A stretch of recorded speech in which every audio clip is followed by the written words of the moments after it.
Jacob Hall felt the familiar thrill of power as the pen scratched against the paper. Each stroke a final damning nail in the coffin of his 20-year marriage. He was signing everything the architectural firm he'd built their sprawling Georgetown mansion, the stock portfolio that cushioned their lives over to Bianca, his vibrant, intoxicating mistress. He imagined his wife Laurie, a ghost in their pristine home, soon to be utterly destitute. He believed he was executing the perfect, ruthless exit. What he didn't know was that he wasn't closing a chapter. He was walking directly into a trap that had been set for him 2 decades ago. A trap sealed not with a kiss, but with an old forgotten signature on a secret contract she kept locked away. The Hall home in Georgetown was a testament to Jacob's success, a symphony of glass, steel, and reclaimed wood that graced the covers of prestigious design magazines. Every line was clean, every surface polished, every room a curated space of cold, minimalist perfection. It was a house built to be admired, not lived in a reflection of the man who created it. And for the past few years, Laurie Hall had felt like just another one of its tasteful silent fixtures. Their life, once a vibrant partnership, had become a hollow echo to Jacob, the celebrated founder of Hall & Associates, a firm that shaped city skylines, was a man consumed by his own reflection. The shared laughter over late-night sketches had been replaced by the solitary tapping of his keyboard. The weekend trips to scour antique shops had morphed into urgent business conferences in cities Laurie never visited. She knew, of course. A wife always knows. It wasn't one single clue, but 1,000 tiny cuts. The scent of a perfume, Jardin de Lune, that she never wore, clinging faintly to his cashmere scarves. The second phone, a sleek burner he thought was so cleverly hidden in his gym bag. The credit card statements for a boutique hotel in Adams Morgan. A place too trendy, too intimate for a business meeting. The other woman's name was Bianca Reed. Laurie had found it on a restaurant receipt, tucked into a coat pocket, a dinner for 2 at Le Diplomate, a place he hadn't taken Laurie in years.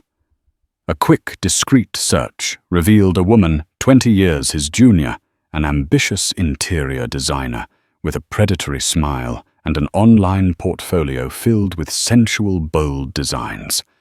She was everything Laurie was not. Where Laurie was classic elegance and quiet strength, Bianca was loud, modern, and dripping with an overt sensuality that Jacob, on the cusp of 50, found intoxicating. Laurie played the part of the oblivious wife with an Oscar-worthy performance. She still greeted him at the door with a practiced smile, still asked about his day, feigning interest in the concrete and steel that had stolen her husband. She watched him preen in the mirror, his new tighter shirts stretching across a frame maintained by a punishing new fitness regimen. He was a cliché, a man desperately trying to outrun his own age, and Bianca was his finish line. The charade was exhausting. Her sister Sophie Miller was her only confidant. "Why do you let him get away with it?" Sophie would demand during their hushed phone calls. "Confront him, burn his expensive suits, don't just sit there and let him humiliate you." "Patience, Soph," Laurie would reply, her voice a calm sea over a turbulent ocean of emotion. "A controlled demolition requires careful planning. You can't just light a match and walk away. You have to place the charges in exactly the right spots." Sophie never fully understood.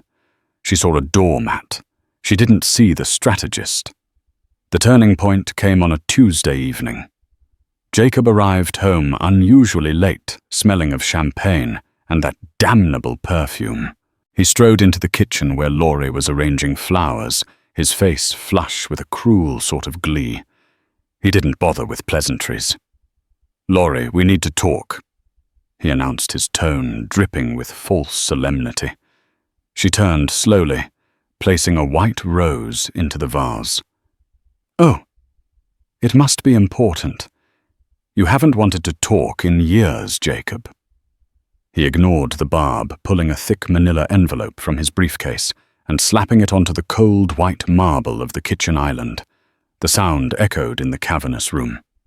"I'm leaving you," he said, the words sharp and final. "I've filed for divorce. These are the papers. My lawyer, Robert Pike, will be in touch with yours." Laurie looked at the envelope, then back at his face. She allowed a flicker of practiced vulnerability to cross her features. "After 20 years, just like that, it hasn't been a marriage for a long time," he sneered, puffing out his chest. "I'm in love with someone else. Her name is Bianca Reed. We're going to be married." "Bianca?" Laurie repeated the name softly, as if tasting it for the first time. "The interior designer. I've seen her work. Very bold." Jacob's eyes narrowed. "What do you know about her?" "A husband's secrets are rarely as secret as he thinks," she replied, her voice still quiet. She made no move to touch the envelope. "What's in there, Jacob?"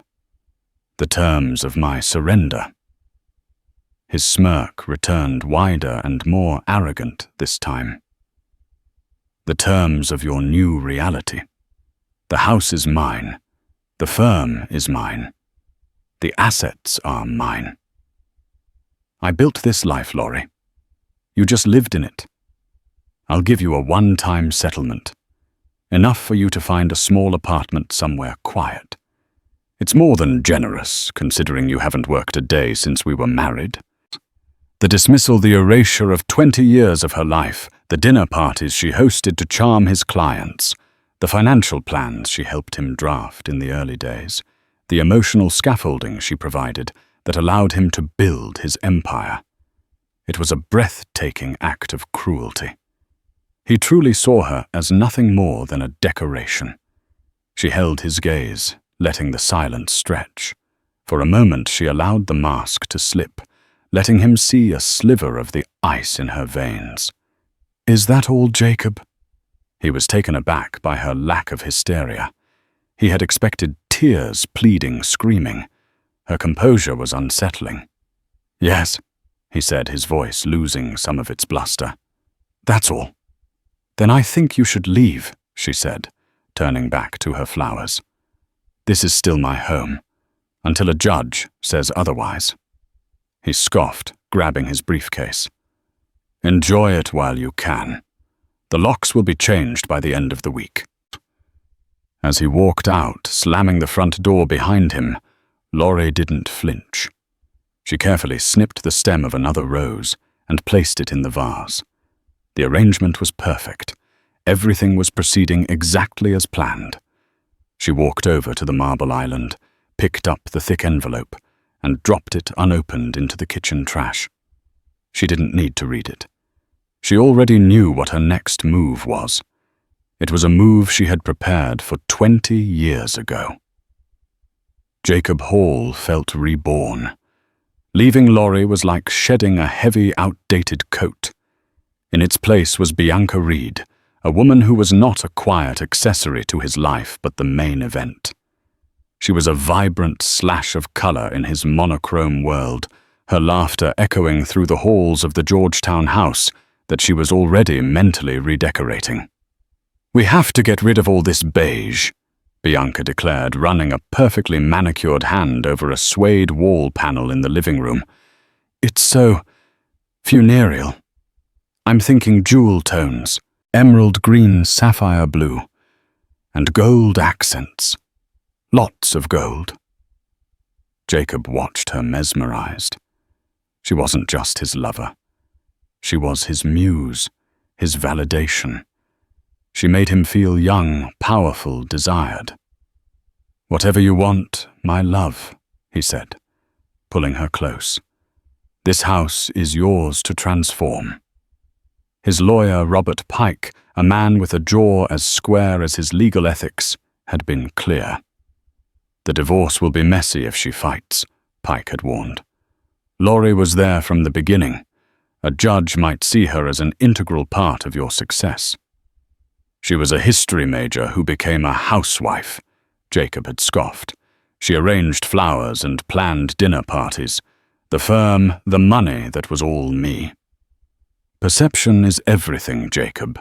We need to insulate your assets. Protect what's yours before she can even think about touching it. It was Bianca who came up with the brilliant solution. They were sitting in a ridiculously expensive restaurant, the kind where the water menu is longer than the wine list. "Darling," she began, leaning forward, her voice a seductive whisper. What if there was nothing for her to take? What if on paper you had very little? Jacob was intrigued. "Go on. What if you transferred the majority ownership of the firm to me?" She purred, her eyes gleaming. "And the deed to the house, and the main investment accounts. We put them in my name, or in a new trust that only I control. For now. Legally, they become my assets. When her lawyers come sniffing around, the cupboards will be bare. She can't claim what you no longer own. It's a temporary measure, a strategic move." Jacob looked at her, a slow smile spreading across his face. It was audacious. It was ruthless. It was perfect. It was a masterstroke of offensive strategy, ensuring Laurie would be left with scraps from a table he had already cleared. "Bianca," he said, taking her hand, "you are a genius." Over the next 2 weeks, Jacob and Pike worked furiously. A series of complex legal documents were drawn up. Jacob, blinded by infatuation and his own arrogance, saw it as a brilliant legal maneuver. He was moving his king to safety before the battle even began. He didn't realize he was handing his crown to the opposing queen. The signing took place in Pike's polished mahogany office overlooking the Potomac. The pile of documents was immense. There was the transfer of 85% of the shares of Hall & Associates to a holding company owned solely by Bianca Reed. There was the quitclaim deed for the Georgetown mansion, signing it over to her free and clear. There were the papers liquidating his personal portfolio and transferring the funds to a new account under her name. Pike, for all his bluster, felt a professional flicker of unease. "Jacob, this is extreme. You're leaving yourself incredibly vulnerable. Are you absolutely certain? I'm certain I'm not letting that woman get half of what I've spent my life building," Jacob snapped. "Bianca and I are a team. This protects us." Bianca, sitting beside him, squeezed his hand. She wore a stunning white dress, looking every bit the blushing bride-to-be. She gave him a look of such profound love and gratitude that it extinguished any lingering doubt in his mind. He picked up the heavy gold-plated pen.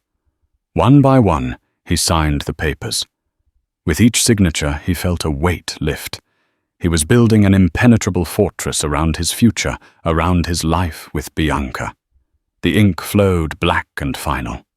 He was signing away his past to secure his future. "It's done," he said, leaning back in the leather chair, a wave of triumph washing over him. He had outsmarted Laurie. He had outsmarted the entire legal system. He was invincible.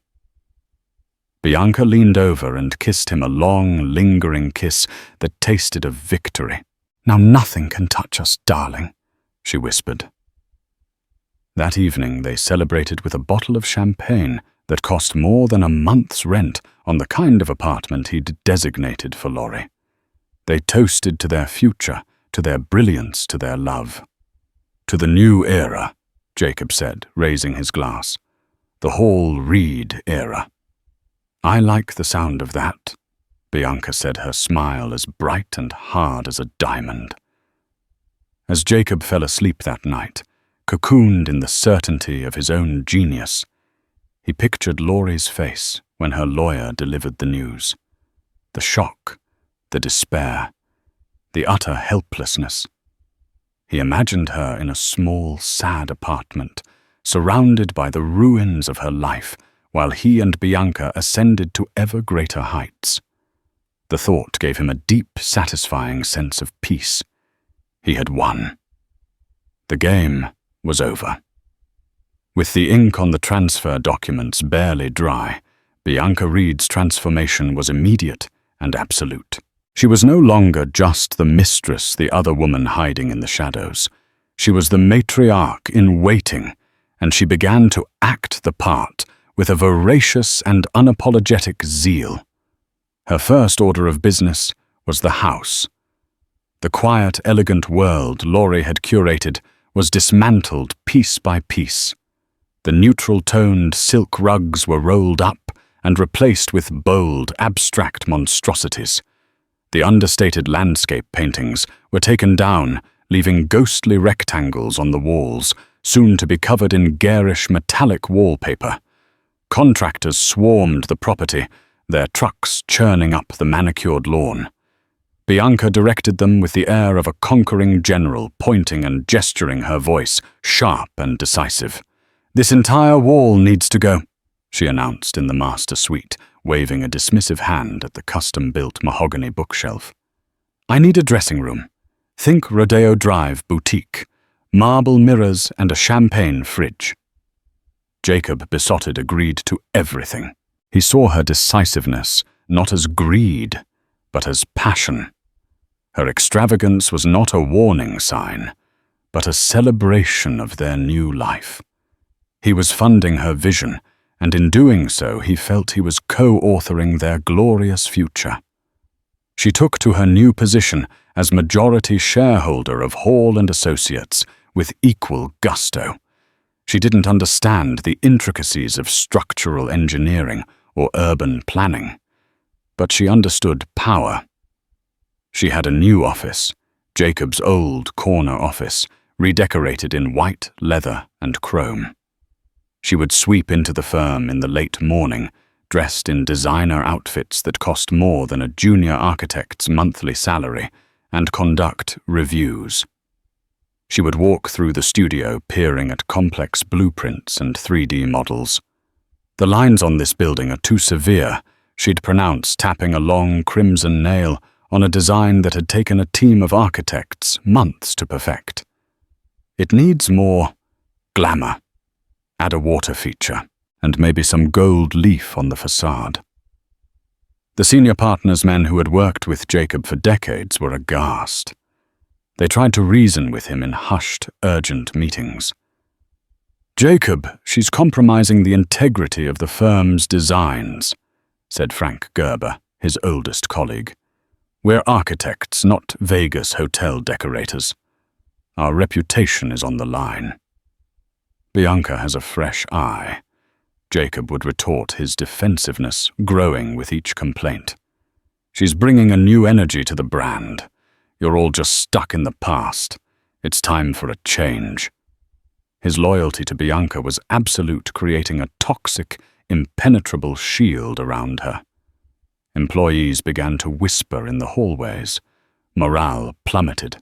Frank Gerber, after one particularly galling meeting where Bianca suggested adding a diamond dust-infused finish to the concrete of a new museum, quietly began updating his resume.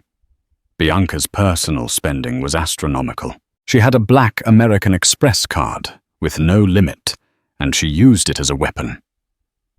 Shopping sprees on Fifth Avenue, a new Maserati, a weekend trip to Monaco on a private jet. Just to get some sun. She documented it all on social media with a smug satisfaction, posting photos of herself dripping in new jewels, always with Jacob by her side, his arm wrapped possessively around her. Each post was a carefully crafted missile aimed directly at Laurie. One afternoon, Bianca was in the Georgetown house, now a chaotic construction zone, when her phone rang. It was one of her girlfriends, Tiffany. "Oh my God! I saw your latest post from the jet. You are living the dream," Tiffany squealed. "It's not bad," Bianca said, leaning against a dust-covered wall, a smirk playing on her lips. Jacob is just so generous. He adores me. And the old wife? Have you heard anything? Laurie. Not a peep.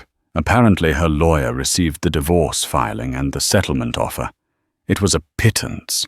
Pike said they haven't even responded yet. She's probably in shock, poor thing. Trying to figure out how to live on a budget for the first time in her life. God, you're brutal. I love it, Tiffany laughed.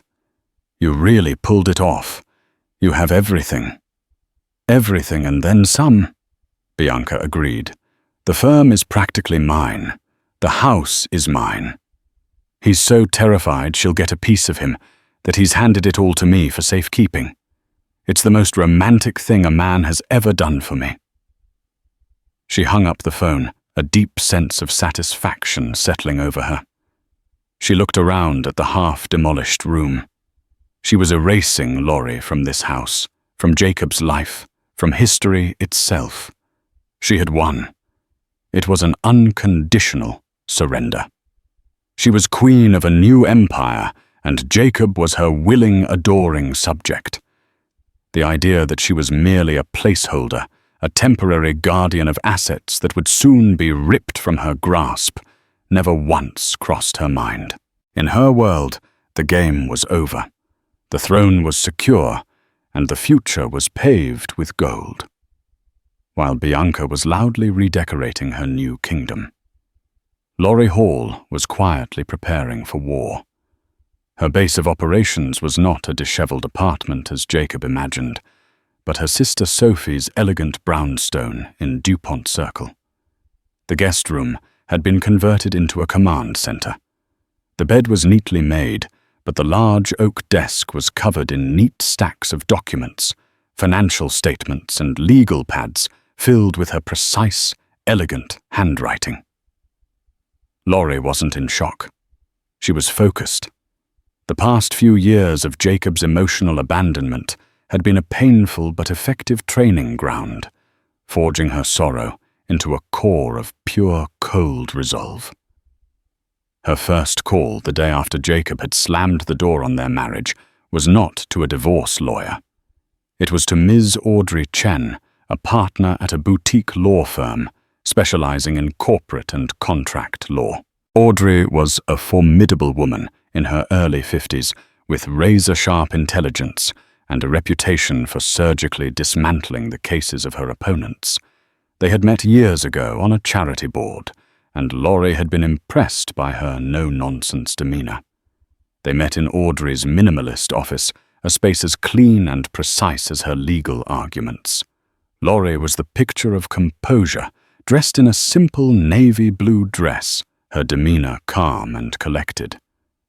He thinks I'm going to hire some bulldog divorce attorney and fight over the furniture.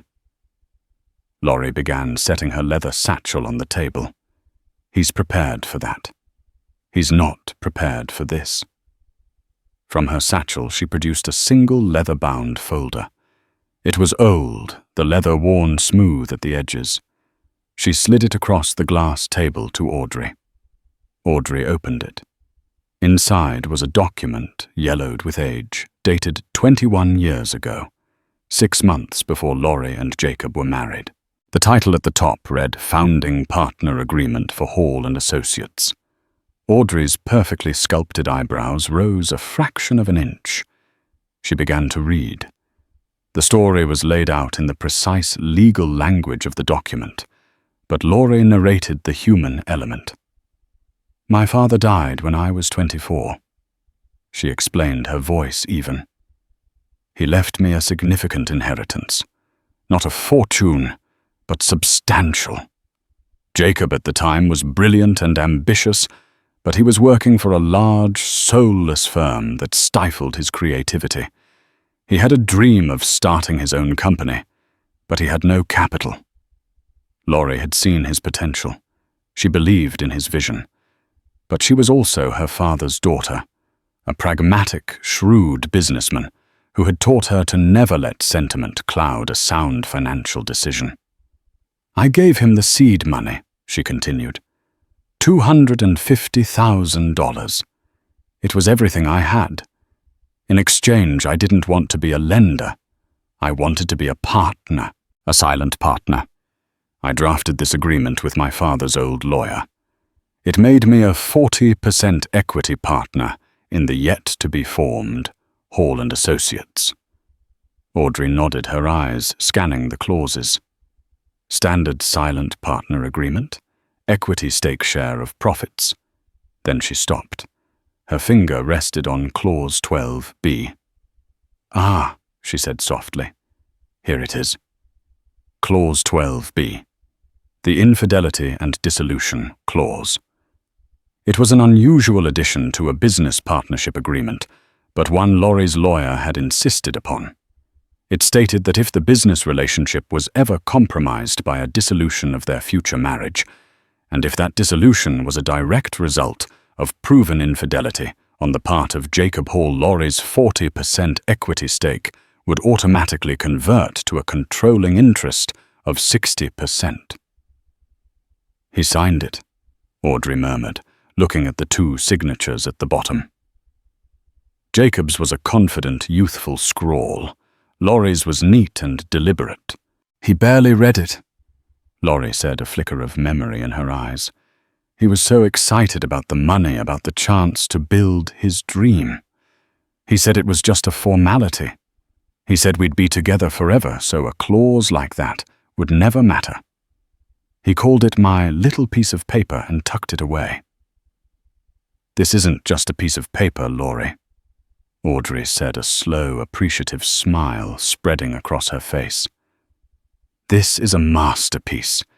It's a business contract, not a prenuptial agreement. It predates the marriage. Community property laws are irrelevant. This document governs the ownership of the firm. It's ironclad. For the next 2 weeks, they worked. Laurie had been meticulous. She provided Audrey with evidence of Jacob's affair, private investigator reports, copies of the hotel receipts, photos of Jacob and Bianca together. They also tracked Jacob's recent financial activities. The transfer of assets to Bianca wasn't a secret. It was a public record, a trail of breadcrumbs leading directly to his attempt to defraud Laurie in the divorce proceedings. He's made our case for us, Audrey remarked, looking over the transfer deeds. By moving the assets to his mistress, he's not only proven infidelity in the most flagrant way possible, but he's also committed fraudulent conveyance. He's tried to hide marital assets which judges frown upon. But more importantly, he's transferred assets that, according to this agreement, he no longer solely controlled. He gave away a controlling interest in a company that wasn't his to give. Laurie felt a calm, cold certainty settle over her. This wasn't about revenge. It was about justice. It was about reclaiming the life she had helped build. Jacob had called her a housewife, a decorator, an accessory. He had forgotten who she was at her core, her father's daughter, a strategist who understood that the most powerful moves are the ones your opponent never sees coming. So what's our next step? Laurie asked. Audrey Chen leaned back in her chair, the light glinting off her glasses. We let them believe they're winning. We don't respond to their settlement offer. We let them get comfortable in their new kingdom. And then we schedule a meeting. Not a divorce mediation. A shareholder meeting. And you, as the new majority shareholder of Hall & Associates, will preside. The invitation arrived via a legal courier to Jacob Hall's office. It was addressed to him and to Bianca Reed in her capacity as the current majority shareholder. It was a formal summons to an emergency shareholder and board meeting to be held at the offices of Chen & Associates. The agenda item was listed simply as Review and Ratification of Corporate Governance and Asset Allocation. Jacob read it with a smirk. She's finally making a move, he said, tossing the letter onto Bianca's new white leather desk. Her lawyer must have figured out we moved the assets. This is a desperation tactic. They're going to try and argue the transfer was illegal. Bianca picked up the letter, her brow furrowed. Do we have to go? Pike says we should, Jacob replied confidently. It's better to shut them down in person. We'll go with Pike and listen to their pathetic little argument. Then Pike will tear it to shreds, and we'll be done with this for good. Think of it as a final victory lap. On the day of the meeting, they arrived looking like a power couple from a magazine shoot. Jacob wore a tailored Italian suit, his demeanor radiating arrogance. Bianca was in a sharp crimson dress, her jewelry sparkling under the fluorescent lights of the law firm's lobby. Their lawyer, Robert Pike, strode beside them, carrying a briefcase full of what he believed was an unassailable legal position. They were shown into a large, sterile boardroom. On one side of a long, polished table sat Laurie, looking serene and composed in a simple, elegant grey suit. Beside her was Audrey Chen, her face impassive. The contrast between the two sides was stark, Jacob and Bianca's loud, flashy confidence versus Laurie and Audrey's quiet, formidable stillness. Laurie, Jacob said with a condescending nod. This is all a bit dramatic, don't you think? You could have just had your lawyer call mine. Laurie didn't reply, simply gesturing to the empty chairs opposite them. Please sit. Once they were seated, Audrey Chen began. Thank you all for coming. We've convened this meeting to address a critical issue regarding the ownership structure of Hall & Associates. Robert Pike cleared his throat, eager to take control. Ms. Chen, with all due respect, the ownership structure is perfectly clear. My client, Mr. Hall, legally transferred his assets, including his shares in the firm, to Ms. Reed. The paperwork is impeccable. If this is an attempt to claw back assets in a divorce proceeding, this is not a divorce proceeding, Mr. Pike, Audrey interjected, her voice cutting through his bluster like glass. This is a corporate matter, and you are mistaken. The ownership structure is not at all clear because your client transferred shares he did not have the authority to transfer. A flicker of confusion crossed Jacob's face. What are you talking about? I founded the company. They were my shares. Audrey slid a file across the table. Were they Mr. Hall? Pike opened the file. His eyes widened as he saw the founding partner agreement.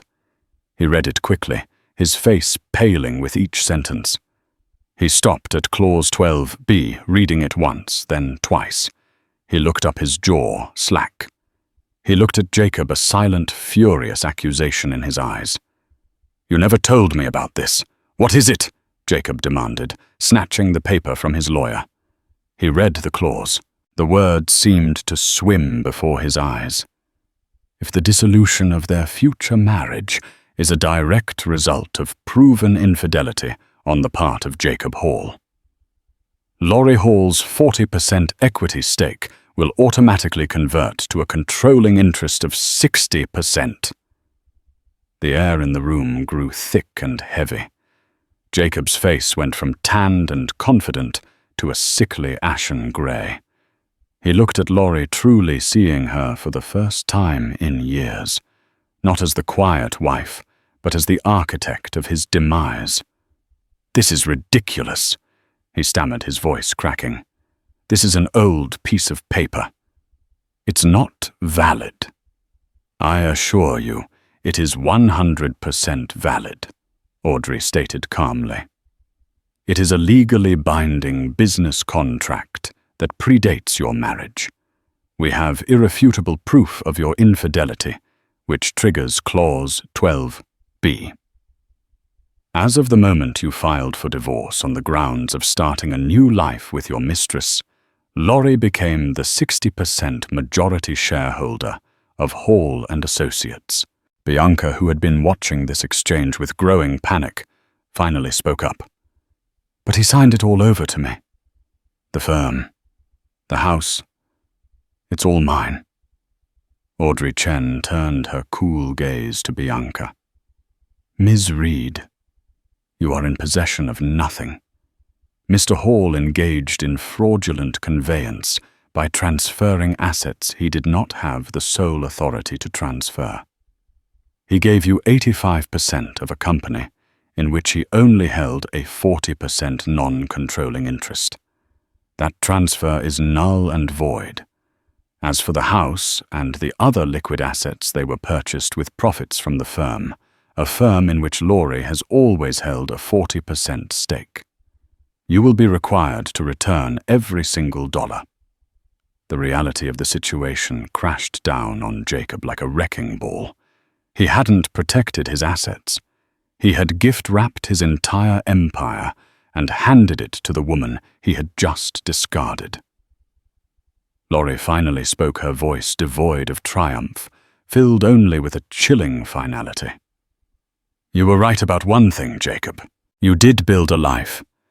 But you seem to have forgotten that I provided the foundation and the funding. I was your silent partner in business and in life. You decided to dissolve that partnership. This is simply the enforcement of our original contract. She rose from her chair. As the majority shareholder, my first order of business is to call for a vote on the leadership of the company.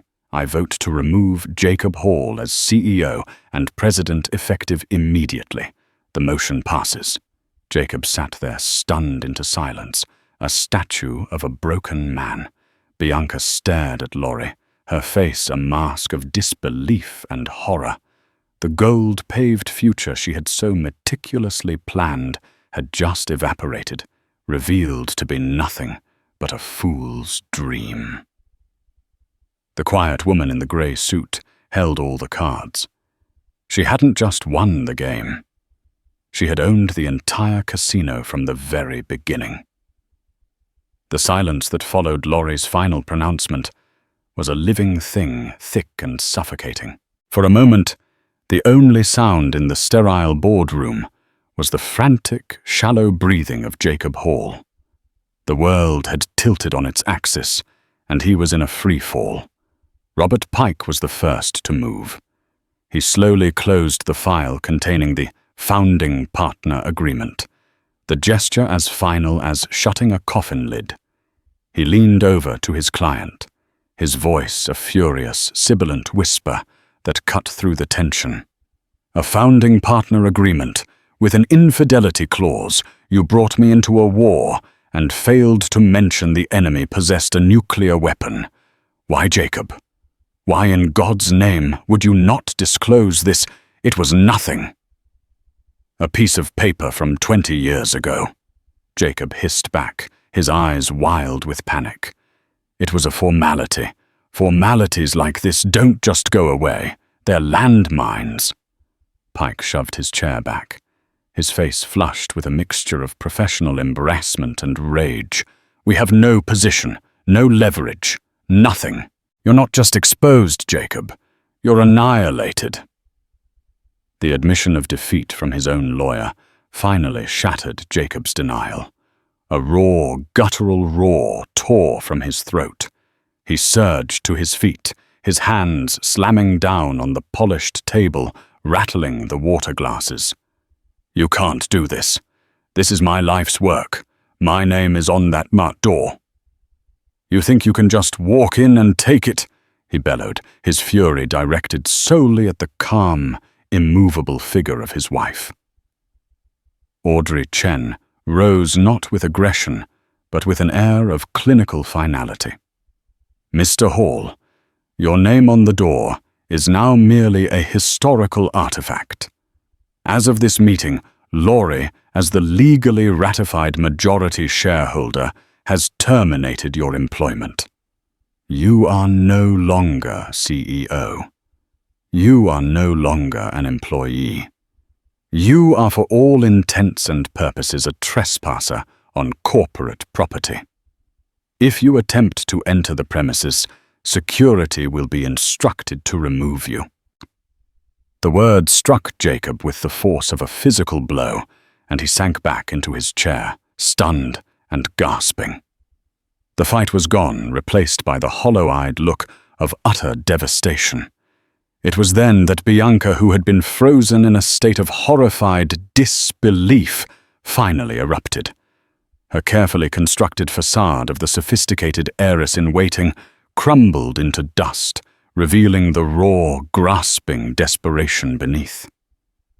"No," he signed it to me. "The firm, the house, the money. It's mine," she shrieked, her voice high and shrill. She turned her venomous gaze on Jacob. "You idiot! You absolute fool! You told me it was perfect. You swore to me there were no loopholes." Then, in a dizzying display of emotional whiplash, her anger dissolved into a desperate, syrupy plea. She turned to Laurie, her features softening into a mask of contrived sisterhood. "Laurie, please," she began, her voice dropping to a conspiratorial whisper. "We don't have to let these men and their papers decide things. You and I, we can work this out, woman to woman. He hurt you, I understand that. But you can't just destroy everything. There must be a settlement we can agree on." Laurie looked at the woman who had helped orchestrate her ruin, now begging for mercy, and felt nothing but a cold, weary disdain. "There is nothing to work out, Ms. Reed," she said, her voice cutting through the cloying appeal. "You were a willing participant in a conspiracy to commit fraud. The only conversation my lawyer will be having with you from now on will be regarding the immediate return of all misappropriated assets." Audrey Chen provided the chilling specifics. "Ms. Reed, the funds Mr. Hall illegally transferred to you were corporate assets you had no legal claim to. We will be filing an injunction this afternoon to freeze every account in your name. Every single dollar. If you have spent any of the money, and your very public social media presence suggests you have spent quite a lot, we will initiate civil proceedings to recover it. As for the Georgetown property, we will be filing a suit to reverse the fraudulent deed transfer. You will be served with eviction papers by the end of the week. I suggest you start packing." The reality finally landed. The Maserati, the couture gowns, the private jet to Monaco. It wasn't a lifestyle, it was a debt. A mountain of debt she now had no way to pay. The blood drained from her face, leaving her makeup standing out in stark, garish relief. Jacob, seeing his last hope evaporating, made one final pathetic appeal. He looked at Laurie, the anger and defiance gone, replaced by the pleading eyes of a broken man. "Laurie, please," he whispered, his voice cracking. "Think about what you're doing. 20 years, our life together. Doesn't that mean anything? We can talk about this. We can fix this." Laurie held his gaze, letting the full weight of their history hang in the air between them. For a moment, she allowed herself to remember the young, ambitious man she had once loved. The man who had shared her dreams before his reflection became the only thing he could see. "It meant everything to me, Jacob," she said, and her voice was not triumphant, but heavy with the finality of a eulogy. "That's why I'm doing this. You didn't just have an affair. You tried to erase me. You and your associate," she said with a slight nod toward Bianca, "plotted to render our 20 years meaningless and leave me utterly destitute. You saw me as a piece of furniture in your perfect house, an obstacle to be bulldozed so you could build something new. You just didn't realize my foundations were deeper and stronger than yours." She picked up her leather satchel, the same one that had held the contract. "This was never about revenge. It was simply the enforcement of our original agreement. Goodbye, Jacob." She and Audrey turned and walked out of the boardroom, their footsteps echoing in the cavernous silence. They didn't look back. They left Jacob and Bianca sitting across from each other at the long, polished table, two strangers marooned in the wreckage of their own greed. The demolition was swift and brutal. That very afternoon, Bianca was lounging by the newly installed pool at the Georgetown house, scrolling through photos of a diamond bracelet she intended to buy. She tapped on her banking app to check her balance. A stark red banner flashed across the screen. Account frozen. Contact your financial institution. A cold dread washed over her. She called the bank, and a dispassionate voice informed her that a court-ordered injunction had locked down all her assets, pending a fraud investigation. The line went dead. The diamond bracelet, the house, the life, it all vanished in a single digital blink. 2 days later came the public humiliation. Believing it was a temporary glitch, she swept into a designer boutique gathering armfuls of clothes. At the counter, the sales associate who had once fawned over her swiped her black card. A moment of silence.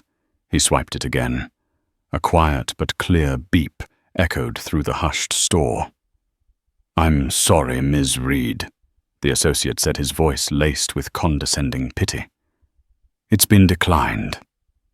All eyes in the store turned to her. The burning shame was a physical thing, and she fled, leaving her would-be purchases in a sad pile on the marble counter. That night was the final ugly implosion. She confronted Jacob in the half-renovated living room, surrounded by dust sheets and cans of garish gold paint. "This is all your fault," she screamed, her voice raw with fury. "Your stupidity, your arrogance, you ruined me." "Me?" He roared back, his own despair curdling into rage. "You were the one pushing me. Transfer it all, darling. It's the only way." "You were a parasite, Bianca. You just attached yourself to what you thought was a winning ticket." They tore into each other, hurling every cruel truth and bitter resentment they had harbored. The intoxicating passion they had shared was revealed for what it was, a transaction built on mutual delusion. An hour later, her designer suitcases were packed. She left without a backward glance, leaving Jacob utterly alone in the cavernous, half-destroyed house that was no longer his. The next morning, a process server taped an eviction notice to the grand front door. For Jacob, the fall was total. His professional world, which he had ruled like a king, slammed its gates in his face. Colleagues who had once vied for his attention now didn't return his calls. He was a pariah, a cautionary tale whispered at cocktail parties. He was forced to sell his car, liquidate what few personal effects he had left, and move into a small, soulless apartment. One cold evening, drawn by a morbid sense of nostalgia, he drove to Georgetown and parked across the street from the house. His house. A warm light spilled from the large windows. The construction debris was gone. He could see figures inside, gathered around the large central table. It was Laurie. She was with Frank Gerber and other senior architects from the firm. They were poring over blueprints, laughing, pointing, debating. There was an energy in the room, a vibrant, collaborative spirit he had never managed to foster. He was watching his own legacy being expertly dismantled and rebuilt into something better, something that had no place for him. He had signed everything over in a blaze of arrogant triumph, thinking he was surgically removing his past. He saw now with devastating clarity that he had only managed to amputate his entire future. 6 months after the boardroom confrontation, a small crowd of employees gathered on the sidewalk in front of their downtown office building. A crisp autumn breeze rustled the papers in their hands, but no one seemed to notice the chill. All eyes were fixed upwards on the large, gleaming steel plaque by the main entrance, which was covered by a heavy velvet cloth. The old name, Hall and Associates, had been removed a week prior, leaving a ghostly outline that felt like a scar. Today, that scar was being healed. Laurie stood on the steps flanked by a beaming Frank Gerber. She wasn't dressed like a corporate titan, but in a simple, elegant auburn dress that mirrored the changing leaves in the nearby park. She looked not like a conqueror, but a confident steward. "I know the last year has been one of profound uncertainty." She began, her voice clear and steady, carrying over the city noise. Reputations were challenged, and morale was tested, but the heart of this firm was never one person's name. It has always been the collective talent, dedication, and creativity within these walls. It was a fire that was dimmed but never extinguished. With a nod from Laurie, Frank pulled a cord.